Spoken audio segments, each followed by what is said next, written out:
வராது போல ஆறுமுக குமாரா புது டைரக்டர் வந்திருக்காங்க. இங்க அதாவது படம் ஃபுல்லாவே துபாயில நடக்கிற ஒரு விஷயத்தான் காட்டி இருக்கிறாங்க. துபாய் ஏர்போர்ட்னு காட்டினாங்கல்லடா, அதனால நான் மலேசியான்னு தெரியல எனக்கு. பரவாயில்ல, நான் வந்து துபாய்னு ஏர்போர்ட்னு பார்த்தேன், அதனால துபாய் நினைச்சேன். சரி, மலேசியாவை ஏதோ ஒரு வெளிநாட்டுல ஃபுல்லாவே எடுத்திருக்காங்க, இந்தியாவை எதுவுமே காக்கல. சாரி, தமிழ்நாட்டையோ இந்தியாவையோ எதுவும் காட்டல.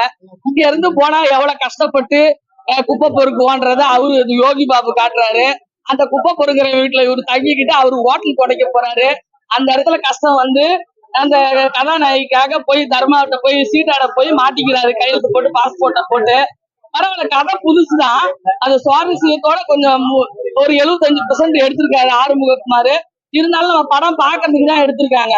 அத வந்து சிறப்பா அண்ணனோட மனித நேயத்துக்கு மக்கள் செல்வன், ஓகேவா, யாரு எப்ப எங்க போனாலும் அவரோட இமோஷனல் இருக்குல்ல, சுகந்தியோட இமோஷனலும் அண்ணனோட இமோஷனலும் ஒண்ணு இல்லையா, அந்த அன்புக்காக சுகந்தி வந்தேன். பரவாயில்ல, ஒரு வட்டம் பாக்கலாம். எந்த ஒரு லாங்குவேஜ் அதெல்லாம் எதுவும் கிடையாது. ஒன் டைம் பாக்கலாம், ஓகேவா. எல்லா டைரக்டருக்கும் ஒரு வாய்ப்பு கொடுத்தாரு இல்லையா. யாரு அந்த காலத்துல ஜேம்ஸ் பாண்டுன்னு ஒரு ஜெய்சங்கர் இருந்தாரு பாரு, அந்த காலத்து ஜேம்ஸ் பாண்டு ஜெய்சங்கர் தான் நம்ம மக்கள் செல்வன், புரியுதா.